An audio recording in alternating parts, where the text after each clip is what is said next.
हमने देखा है कि एक फैक्ट्री किस तरह से काम करती है। एक फैक्ट्री जो कई चीजें बनाती है वो कई काम करती है, जैसे असेंबल करना, मॉडिफाई करना, पैक करना और फिर बनाई गई चीजों को ट्रांसपोर्ट करना। और एक सेल के फंक्शन को समझने के लिए हम यही एनालॉजी का इस्तेमाल करते हैं। अब तक हम जान चुके हैं कि एंडोप्लाज्मिक रेटिकुलम नामक ऑर्गेनेल एक फैक्ट्री की तरह काम करता है जो कुछ जरूरी पदार्थों का निर्माण करती है, जबकि गोल्जी अपैरेटस नामक दूसरा ऑर्गेनेल पैकेजिंग और ट्रांसपोर्ट करता है। हम एंडोप्लाज्मिक रेटिकुलम के स्ट्रक्चर और वर्किंग को देख चुके हैं। अब हम अगले ऑर्गेनेल को देखते हैं जो है गोल्जी अपैरेटस।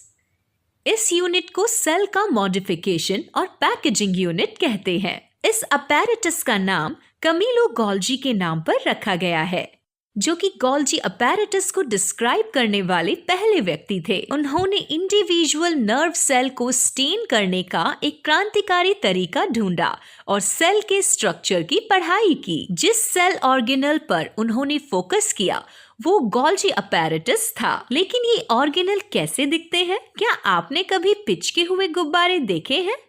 गोल्जी अपैरेटस एक दूसरे के पैरेलल में रखे गए पिचके हुए गुब्बारों की तरह दिखता है। यहाँ पर ये चीजें क्या हैं? इनमें से हर एक को वेसिकल कहते हैं और स्टैक में रखे हुए इन वेसिकल्स को सिस्टर्ने कहते हैं।